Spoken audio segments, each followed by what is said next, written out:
We're doing a book review today. Mislaid in Parts Half Known by Seanan McGuire. This is book 9 in the Wayward Children series. I love having a new Wayward book pop up every year to read. There are two types of Wayward Children books. There are the plot progressing school setting ones where multiple characters are involved, and it usually moves the overall arc of the series forward a couple of paces. And then there are the deep dives where you're focused on one character and their experience as they go on an adventure through a door.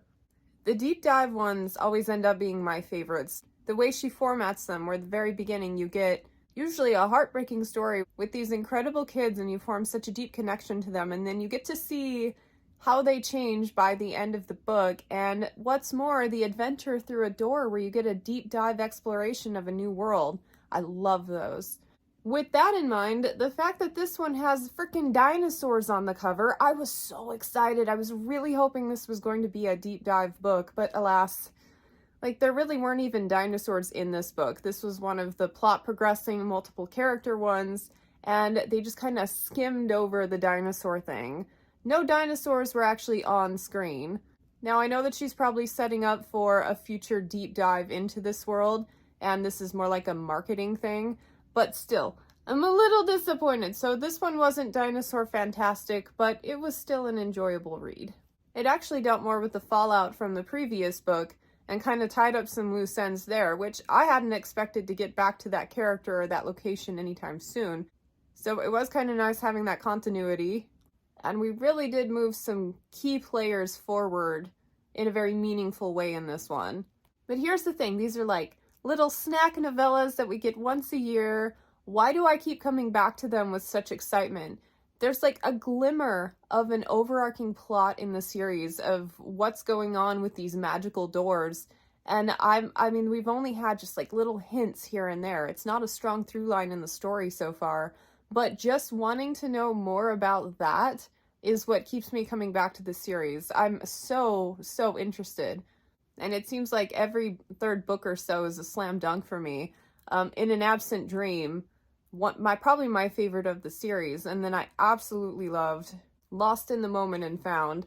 So I know how prolific this author is and how many other projects that she has going, but if she were to put her full attention on this and write more of these, my feelings would not be hurt. I'm really invested. I can't wait to see more. With this particular one, I'm ending at a 3 out of 5 star. Some of these books are kind of fluff, and other ones are like deeply profound, but the discovery process is half the fun. So if you haven't tried the series yet, do so, but be sure. Let's talk about other books you might like. School setting with some fun magics and kids with special abilities reminded me very strongly of Hex Hall by Rachel Hawkins. This one's a little more light and YA than Wayward Children, but I had so much fun with this series. The overall moodiness, the creativity involved. When I read the series, I just breezed through the whole thing. I put everything down and focused on this one. This one has a love triangle aspect of it, but it is literally the only one of two out of the hundreds of books that I've read that the love triangle actually worked for me, because both were equally appealing options. If you like Wayward Children for the fun factor, but find it just a tad too dark, this could be a good pick. House in the Cerulean Sea.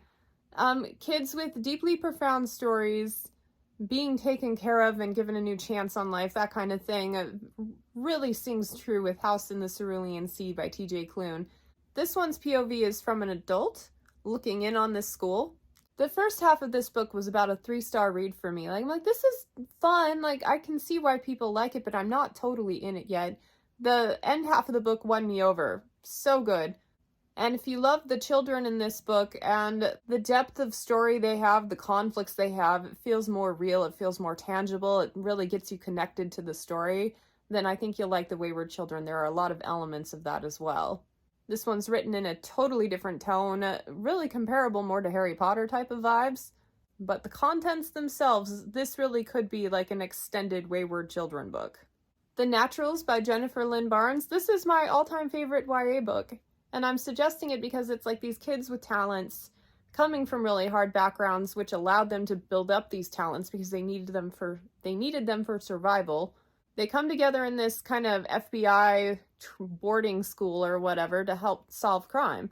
There's a little bit of crime solving in Wayward Children. This one is a lot grittier. It deals with murders and whatnot. So if you like kind of the dark aspect of Wayward Children, you liked the children and seeing how they work together and use their talents to reach a certain means, like, might enjoy this one as well. Written superbly. I absolutely love this author.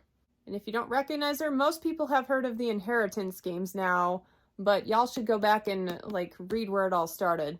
Well, kind of. She did have a werewolf series out, which I did not care for, but we're going to pretend like she started here. An Accident of Stars by Foz Meadows. This is the first book in the Manifold Worlds series.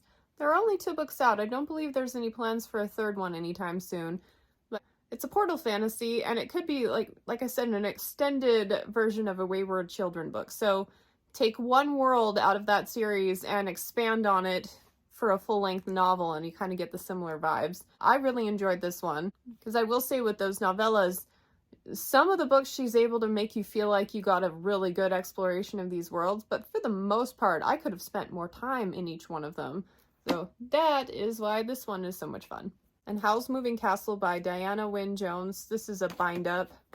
I read this for the first time recently, and I preferred the movie adaptation. I kind of read and watched them back to back, but I don't know. There was like a similar vibe and moodiness and just sense of fun that I got from this story that kind of reminded me of Wayward Children. I'm like, I think Howl's Moving Castle people might want to try Wayward. I mean, that one is a lot more dark, but specifically compared to the book, it hits the same spot for me. So when I'm picking up a series or a book that I want just because it's so much fun, but it also is not just total fluff, like, yeah, I enjoyed it.